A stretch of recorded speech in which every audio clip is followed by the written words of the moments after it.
something very, very wrong going on.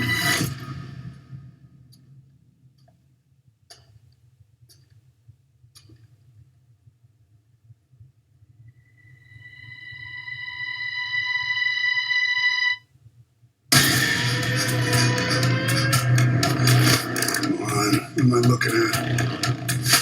Leave the investigating to the investigators.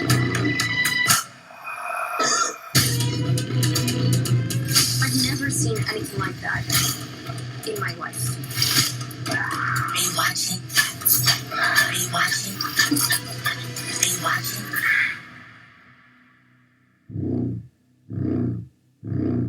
Welcome back to the Nerdy Grail, and in today's video I'm going to be giving you my thoughts, discussing and giving you a little bit of a movie review on a movie that did come out a couple of weeks ago, in fact, actually on August 8th, 2025, a movie that has had fairly positive reviews overall. It's left a lot of audiences stumped with questions that need to be answered, and in my personal opinion, I think, and I said this to my fiance at the time, and my fiance said it to me when we came out the cinema last night, because we only had the opportunity to finally watch it last night, is actually quite a dark and twisted ending for a movie when you really break it down and think about the consequences of the movie.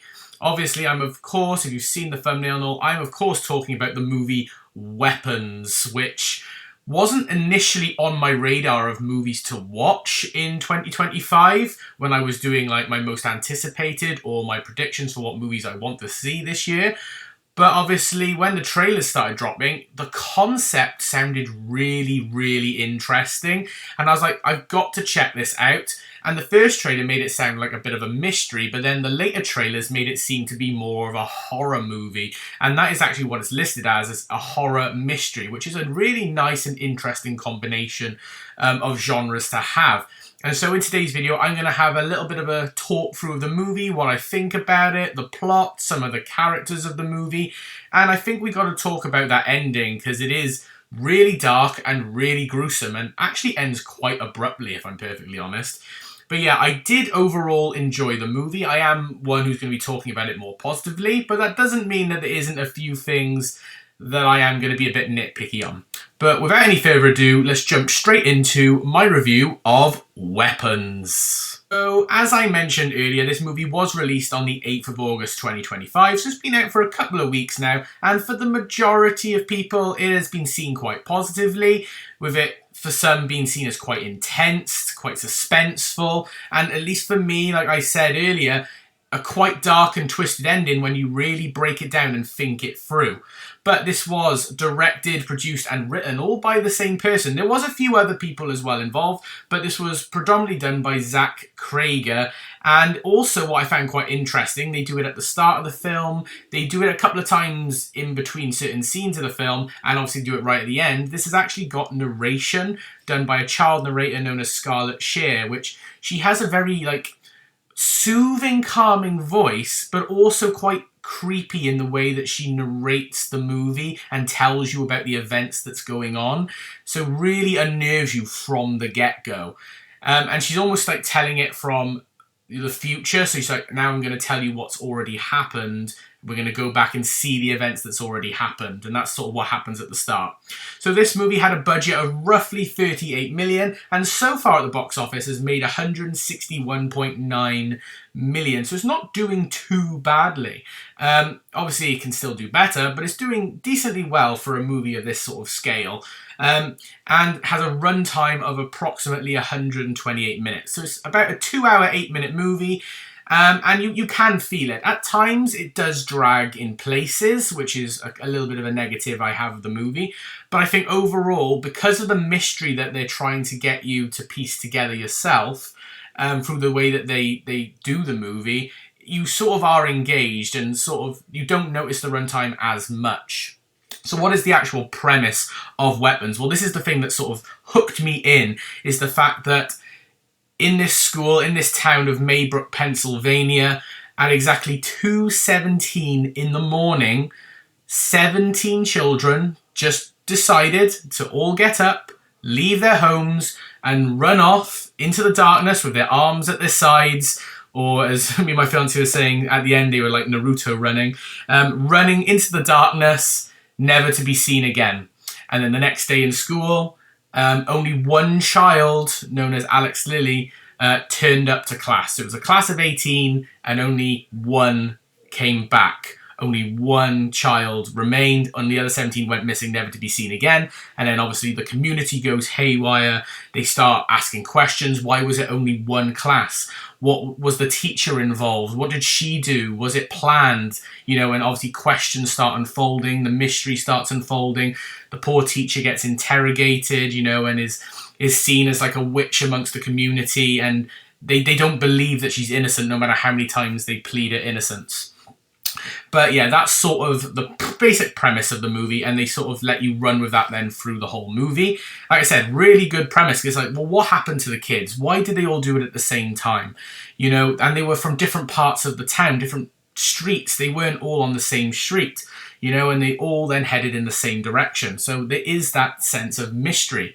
And obviously they do it quite silently as well. Like you don't get to hear them say anything, because it's all done, they show you through like those door cameras and stuff, so it's very eerie and you're sort of like, ooh, what's going on here? How's this working? In terms of the cast of this movie, they've got quite a few big names for this movie, but I think they all suit the roles very well.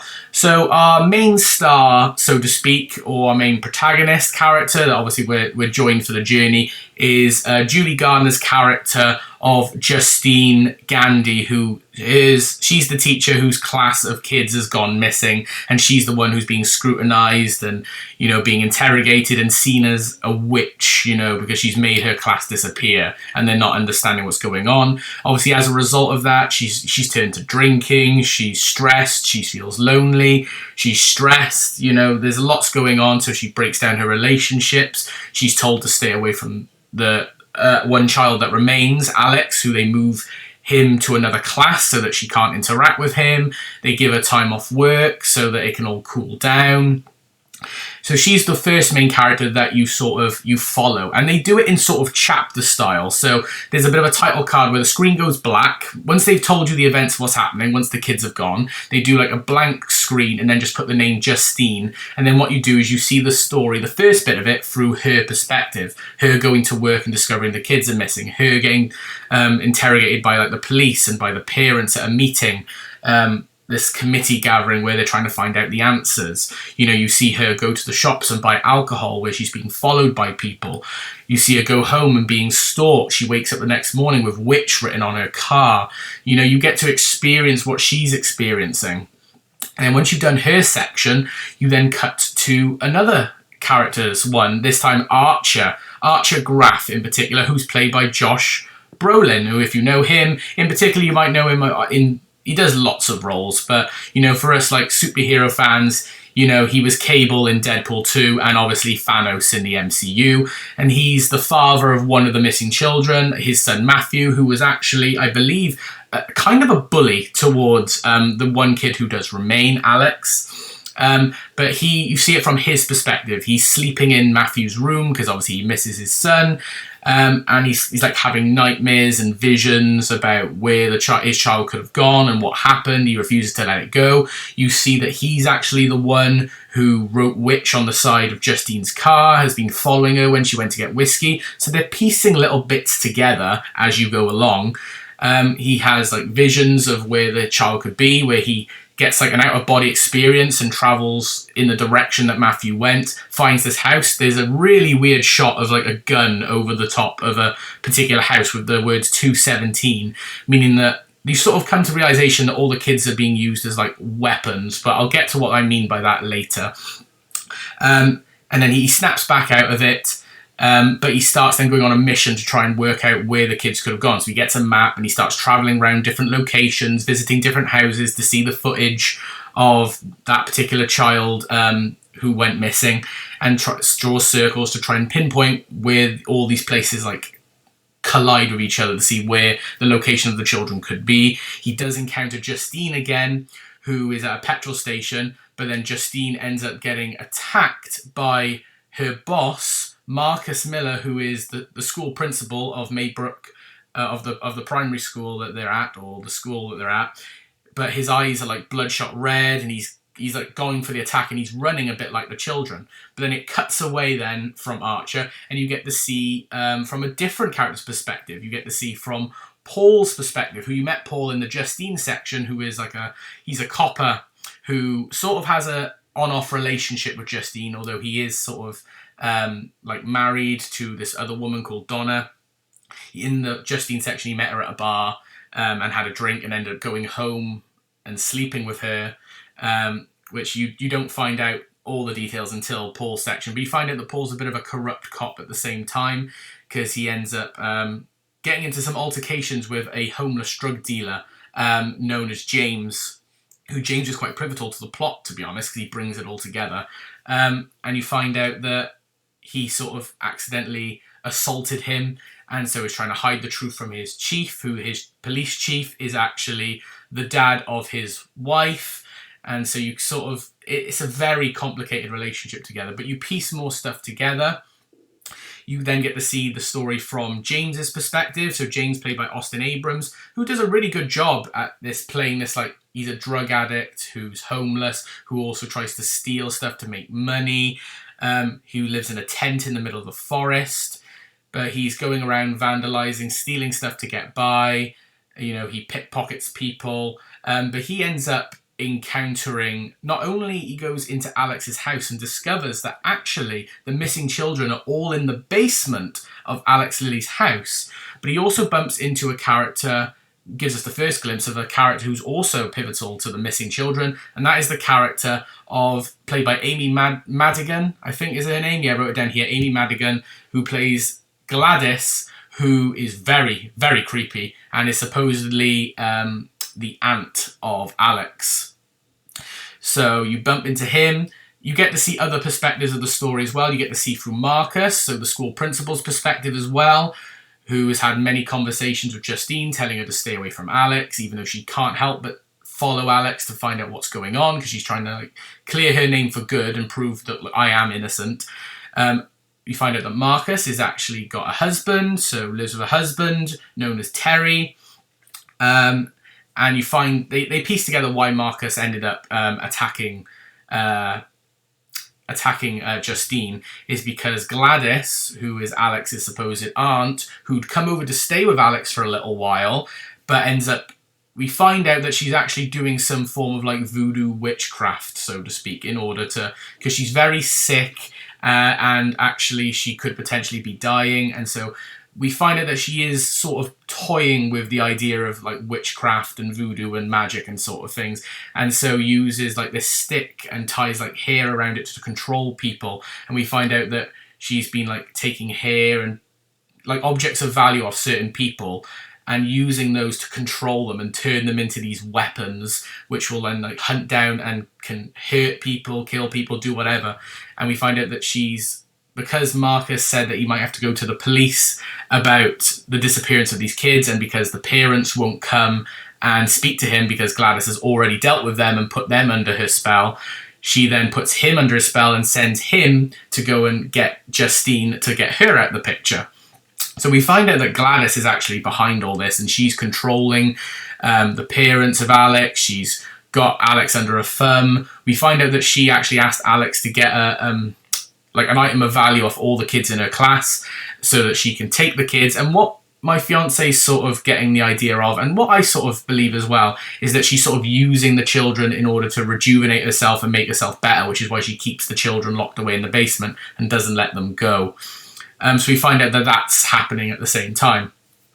So it all comes to climax in Alex's house, where obviously they do the big tussle, all the parents, and we find out Paul's been possessed because he went to go to the house with the drug addict, but ended up getting kidnapped by Gladys and the parents.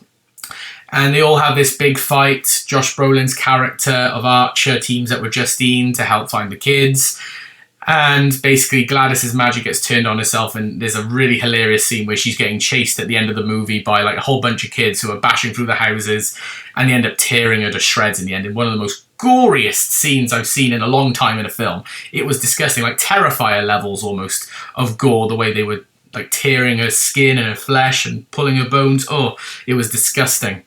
But we find out at the end, through the narrator, that actually the children, even though they've been saved, they're all still in a bit of a coma and a daydreamy state, and they're not actually themselves, which is what I mean by it's quite a dark ending, is the fact that she said that some of them are even learning to speak again, meaning that so there's no way at the moment, as far as we're aware, that they can reverse the process. So they're basically just like in a walking coma state, and that potentially their souls and who they were before may never be recovered. And if I'm being honest, that is really dark, especially since obviously that means Alex is still lost his parents. You know, it's ridiculously dark, but I think Gladys is a very creepy character. I think all the cast in this movie do a great job building up the tension. I like the piecing it together through, you know, giving you snippets from different people's perspectives and how they intertwined with the other stories as well. I thought that was done really, really well. It wasn't as scary as I thought it was going to be. It was definitely as gory as I thought it was going to be at the end, but I loved the mystery, so to speak. So it's a horror mystery movie, but I really liked the mystery that went on in that movie. I thought it was done really, really well. And I would recommend this movie. What would I score the movie out of 10? I'd probably give it a 7 out of 10. I wouldn't say it was anything spectacular to give it like, you know, 9s and 10s, but I definitely wouldn't say it was a terrible movie that I didn't enjoy. So I think a 7 out of 10 is probably what I would give for Weapons. I would definitely recommend watching it. Like I said, the cast were good. The premise is really, really good. And you can kind of see the twist coming, but also not at the same time. But they don't really paint Gladys as a friendly person, really, if I'm being honest. You sort of know there's something off with her pretty much from the moment she comes on screen. So it's a twist, but it's also not a twist at the same time. But yeah, I really enjoyed Weapons. And like I said, 7 out of 10. Fun time. Really loved it, and I'd highly recommend going to watch it. But that is going to be my review, discussion and thoughts on the movie Weapons. I know I'm a bit late to the game on this, but I only just had the opportunity to watch it, and I thoroughly enjoyed it. But if you did enjoy this video, please like it by giving it a thumbs up and comment down below your thoughts on Weapons. And subscribe if you are new. But for now, this is the Nerdy Grail signing off. I hope you've had an amazing day, and I will see you all in the next video. Bye for now, everyone.